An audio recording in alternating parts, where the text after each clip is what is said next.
pledge allegiance to the flag of the United States of America and to the republic for which it stands, one nation, under God, indivisible, with liberty and justice for all. I'd like to call the regular City Council meeting for Tuesday, June 2023 to order. We'll start with roll call, please. Goodchild? Yes. Okay. Houston, we got a problem. Which one is it? Whoever does it work. I can do it all. I think it's that one. It's mine. Well, I don't know, I just turned mine on and it started. Mine's on.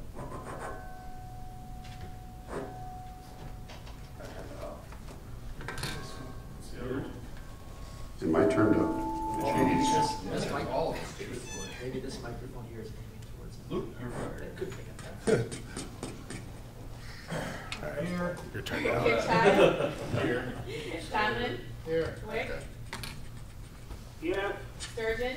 Here. Bruns? Here. Motion to approve the agenda. Second. I have a motion and a second. All those in favor say aye. Aye. Opposed? Aye. Motion carried. Moving on to general discussion. Citizens will allow 10-minute discussion for any citizens that have any comments to bring to the board. If you would, state your name and address, please. You're a familiar face. This monitoring. Yeah. Monitoring.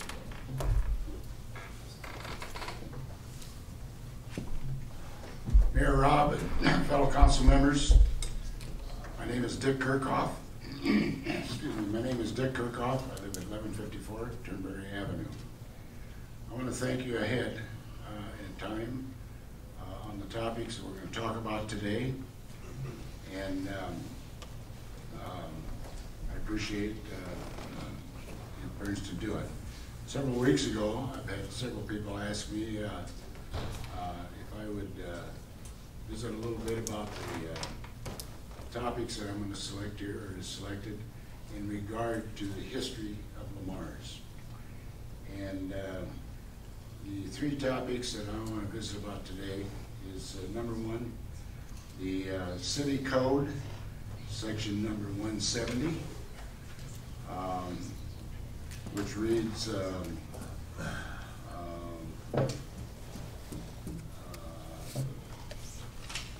livestock and poultry means an animal belongs to the bovine, captive, and equestrians, and ostriches and deers in their farms in the 70s. And just a minute here. Apologize.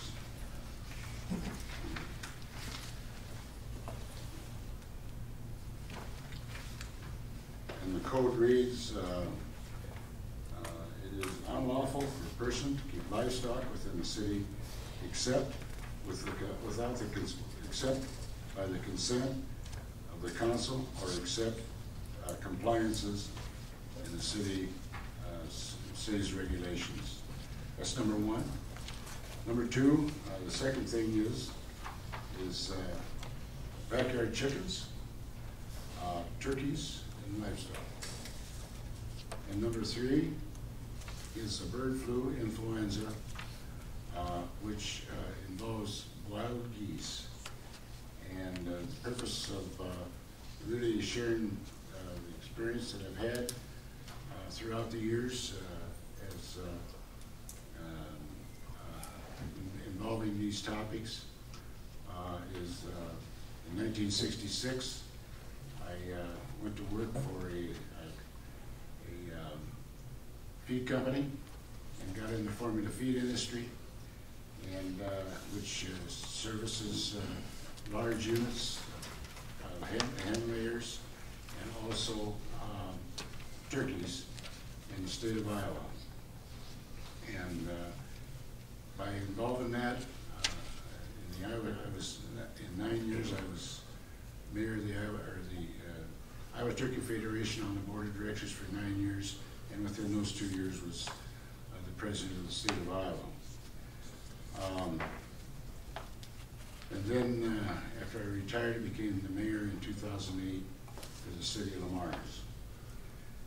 The first one I want to cover in regard to backyard chickens, that's happened in the history here in the city of Lamar's. And the other real reason is why we're sharing this with you is the protection of the city of Lamar's.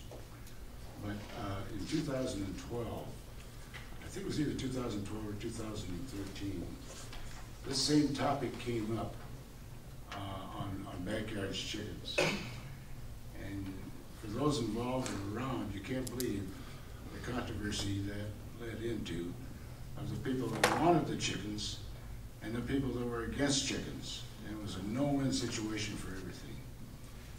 And the way that was handled is the council stepped up and enforced the code that I just read that cleaned things up. And by the way, that code is still in force. And I think, to my knowledge, since 2012, this is the only time it's arose again. So I wanted to share with that as far as the history on that particular topic. In 2015, this is the big one, the influenza bird flu hit, and it was caused by wild geese as carriers. What had happened was it hit large laying operations that produce eggs, and hit large turkey flocks. When that hit, here in the Midwest, it was hit the hardest. It was hit all over the United States, but it really hit the Midwest. And when that was hit, the federal law stepped in, and the program was that any flock on any farm versus hens or turkeys was to be euthanized immediately. And needless to say, that knocked out a ton and a bunch of large operations here in the Midwest. Example, in the northwest part of the state, Sunshine Foods, right up here at Sioux Center, got hit. Rembrandt Enterprises, right north of Storm Lake, was one of them. Sonsegard Enterprises, right north of Hartley, was the other one. And the big one was Billmore Foods, the processing plant over here at Storm Lake, now owned by Tyson. And so that's what took place on those programs. I don't know whether you get a chance to, for you people that go up to the lakes, if you're traveling Highway 71, take a look when you get 2 miles south of Sheldon and look to the west. There's a huge mound up there, and it's a sanitation field. And that's where all these birds that were processed and hauled out of there, was killed, are buried. And it's a huge thing to look at. And that's how they handled a lot of it. When the federal got involved a number of millions of dollars that was involved in that, and also the state dollars that was involved in it.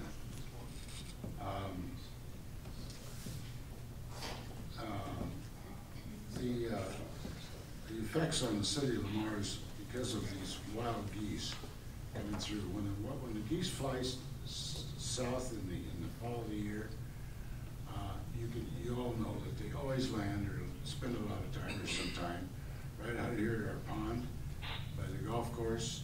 They spend time at that pond up north of town, out by the airport on that pond, and it's an airborne and very serious effect that can contaminate the city of Lamar's in regard to the program.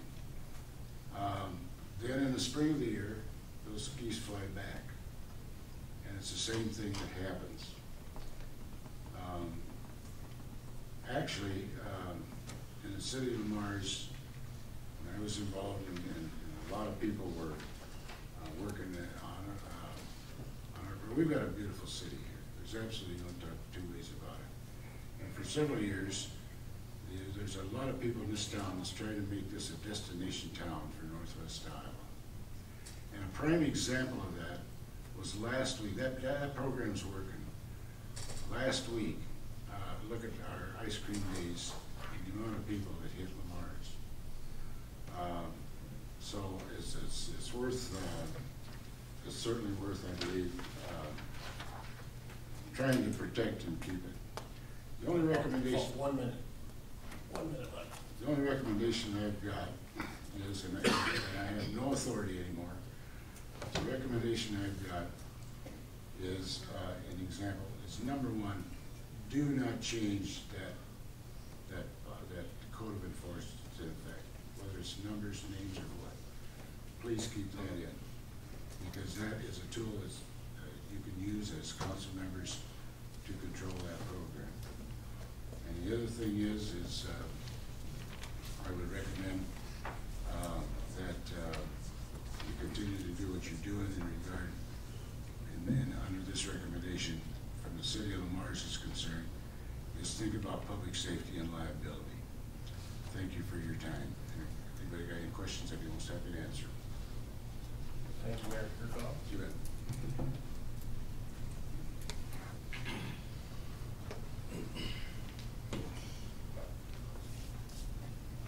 Hi, my name is Mark Lindsay.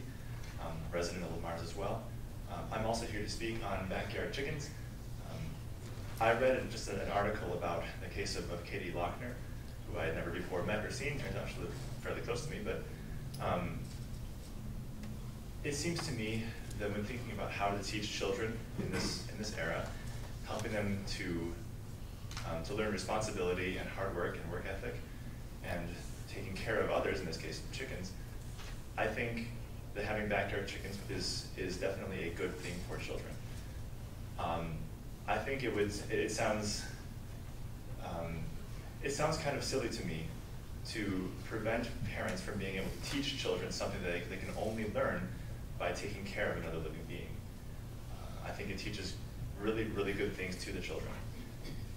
And if we were to have backyard chickens, I think making sure that no noise ordinances or other neighborly offenses are violated, I think it should be fine to have backyard chickens. I don't have any, but I would like to in the future. I have small children, and being able to raise chickens sounds good, both to combat inflation and to help raise good children. I would recommend that A, you do not immediately try to get rid of Ms. Lochner's chickens, and B, we try to change the code to allow for backyard chickens, maybe given a couple of other things. For instance, given that the neighbors agree, let's say in writing, or given that no other noise ordinances are offended. But I think if it's a government of the people, by the people, and for the people, or in this case, for the children, I think being able to raise chickens is a good thing for the children to help self-educate. I think it would be good for mine, and I would love to in the future, if the ordinances were to change, to do the same thing that Ms. Lochner is doing. So I voice my support of Ms. Lochner and voice opposition to the idea of getting rid of her chickens or to the idea of preventing chicken raising in general. So if there are no other questions. Thank you. Anyone else wish to speak during the open forum?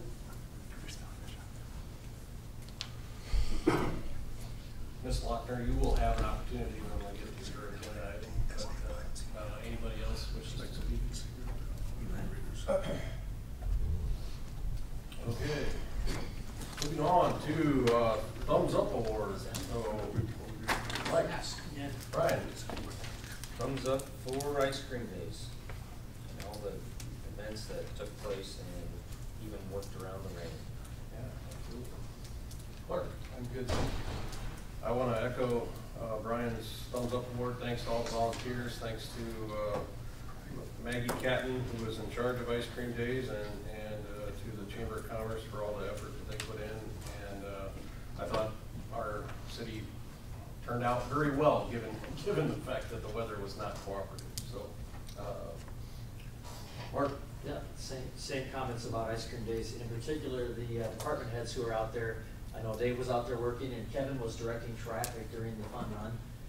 I like to see our department heads, out interacting with the public. And then one last one, a bunch of folks said we should give a thumbs up to whoever rented those fold-out tables because those were wonderful. They had the right height, you could get in and out, so those are really nice tables. That's all. Steve, do you have anything? Ditto on everything you have said on ice cream days, and I wanted to make sure for our city departments as well and all the work that they did to keep it in line and on order. So thumbs up to everyone. All right. Moving on to consent items. First on the list is an approval of the June 6, 2023 regular meeting minutes. We've got a list of bills for period ending 6/16/2023. We've got monthly financial statement for May of 2023.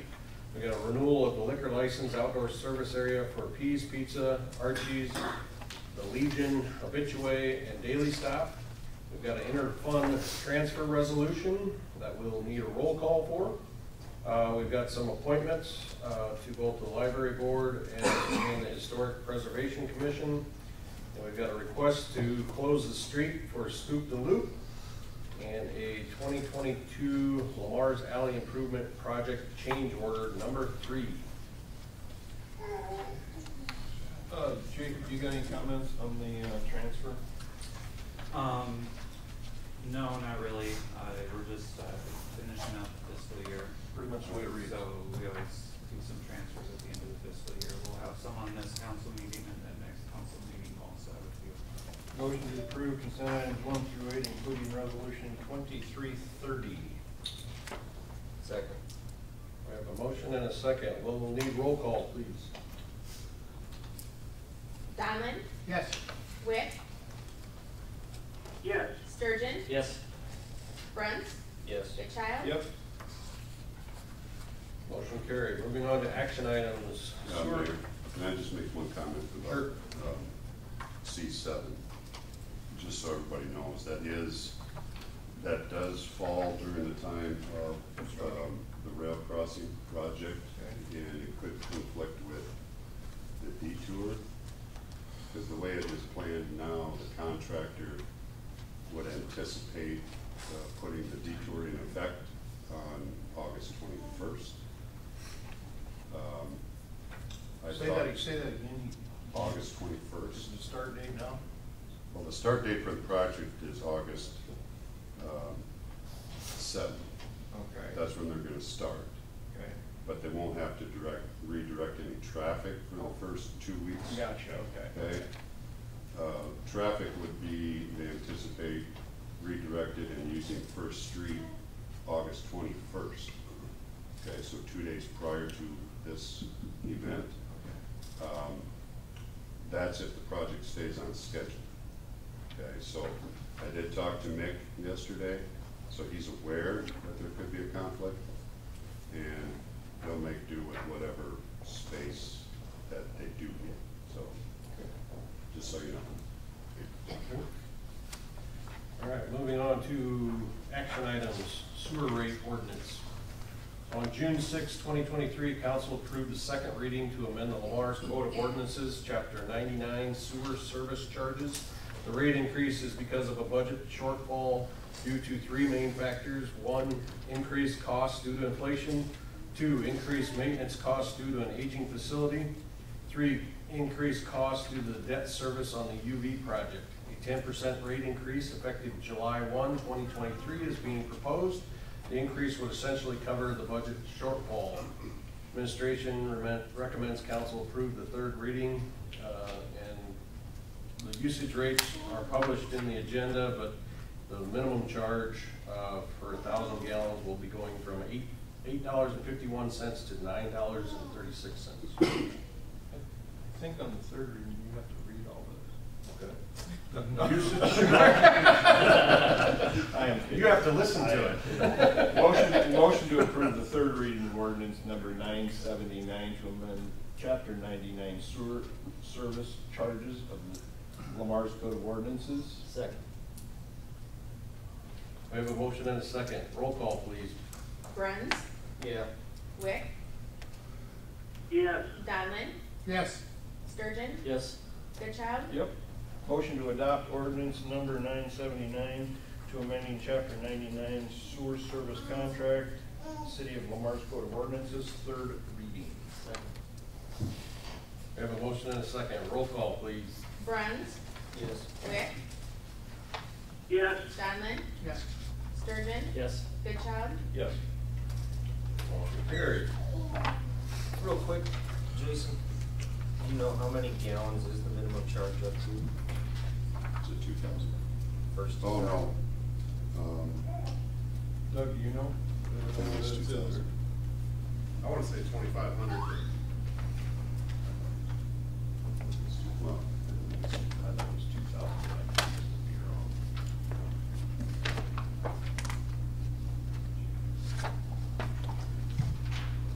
Well, with the rate, I'll raise it up. do the math there. What's the minimum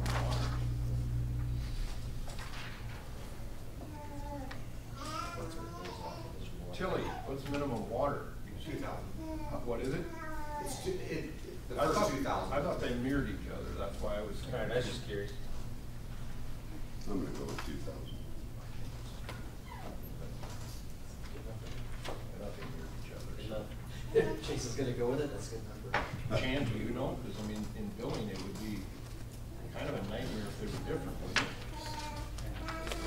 I mean, And I don't know off the top of my head. I think it's two. All right, no more stumpers, Glenn. That was your question. All right, action item number 2, request to Own Poultry.